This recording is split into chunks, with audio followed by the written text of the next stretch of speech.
请听韩语节目。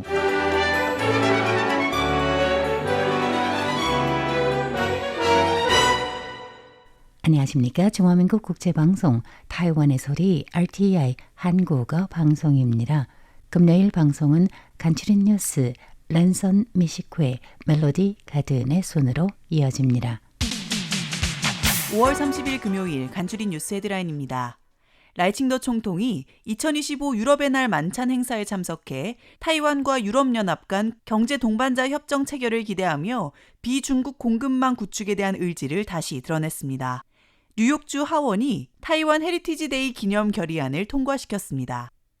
타이완 정부가 외국 전문 인재 유치에 나섰습니다. 행정원은 관련법 개정을 통해 적용 대상을 확대하고 영주권 기준을 완화할 예정입니다. 타이완의 주요 명절인 단오절 연휴가 오늘 30일 시작했습니다. 단오에 먹는 전통 음식 쫑즈에 대해 의사는 하루 1개 이하를 섭취할 것을 권장했습니다.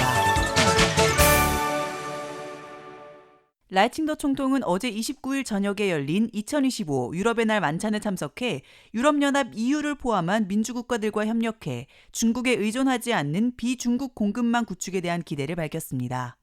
라이 총통은 지난해 타이완과 유럽연합 간 무역 총액은 847억 달러, 한화로 약 117조 원에 달할 만큼 유럽은 타이완의 세 번째로 큰 무역 파트너이자 최대 외국인 투자 원천이라고 강조하며 양측이 제도화된 무역 및 투자 관계를 구축하기 위해 타이완 유럽연합 간 경제 동반자 협정 EPA 체결을 추진하길 바란다고 말했습니다.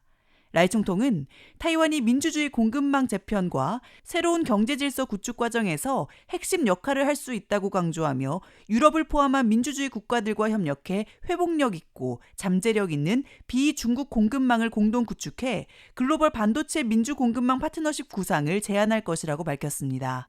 올해는 1950년 로베르 슈만 프랑스 외무장관이 평화를 지향하는 유럽 조직 창설을 제안한 슈만 선언 75주년입니다. 라이 총통은 양측이 전략적 기회를 함께 포착해 더욱 강력한 파트너십을 구축하고 전 세계의 평화, 안정, 번영을 위해 함께 노력하길 기대한다고 강조했습니다. 뉴욕주 하원이 현지 시간으로 28일 타이완 헤리티지 데이 기념 결의안을 통과시켰습니다. 해당 결의안은 타이완 관계법과 6대 보장이 타이완 미국 관계의 기반임을 재확인하며 타이완의 국제기구 참여를 지지하는 입장을 밝혔습니다. 라이칭더 총통과 샤오메이징 부총통의 취임 1주년을 축하하는 내용도 담고 있습니다. 리즈장 주 뉴욕 타이베이 경제문화판사처 저장은 이날 뉴욕 주의회에서 열린 다과회에서 현재 진행 중인 상호 관세 협상에 대해 타이완 정부는 보복 조치 대신 미국에 대한 투자를 확대하고 국부 펀드를 설립해 타이완 기업의 글로벌 진출을 지원할 것이라 반도체 산업을 적극 장려하고 있는 뉴욕주에 대한 투자도 계속 확대할 전망이라고 언급했습니다. 이 자리에는 중화공소, 뉴욕 타이완 회관, 뉴욕 타이완 상회를 비롯한 화교 단체 대표들도 동참해 뉴욕 주의원들과 타이완 미국 협력에 대해 교류했습니다. 중화민국 행정원은 외국인 인재 유치를 위해 어제 29일 외국 전문 인재 유치 및 고용법 개정 초안을 통과시켰습니다.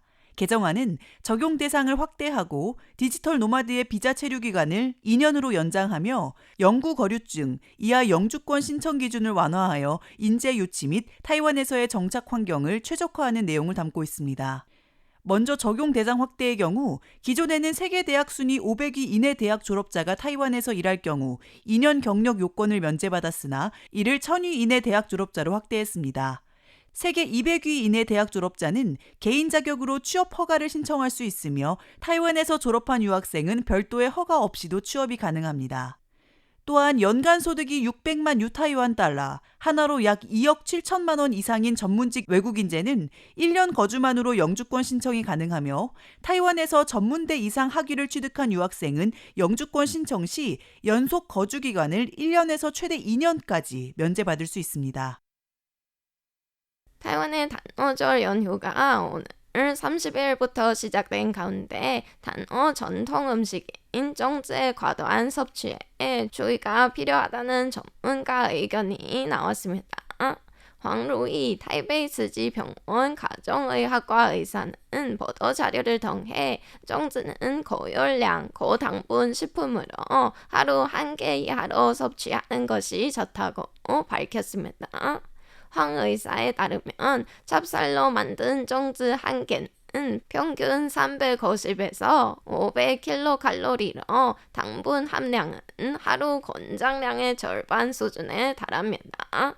또한 혈당 지수가 높아 과다 섭취 시 비만, 소화불량, 혈당 급상승 등을 유발할 수 있습니다. 황 의사는 과도한 당분 섭취는 인슐린 저항성을 초래해 혈당 조절이 어려워질 수 있다며 특히 만성질 환자는 더욱 신중하게 섭취해야 한다고 강조했습니다. 건강한 粽子 섭취를 위한 5가지 요령도 제시했습니다. 첫째, 하루 1개 이하 간식이 아닌 한끼 식사로 섭취할 것. 둘째, 찹쌀 대신 흑미나 오곡미 등 고섬유질 곡류로 대체할 것. 셋째, 인과 나트륨 함량이 높은 소스 대신 식초 등으로 대체할 것. 넷째, 채소와 국물 요리를 먼저 먹고 粽子를 섭취할 것. 다섯째, 연휴 후 2주간 운동량을 늘리고 하루 섭취 열량을 500kcal 줄일 것입니다.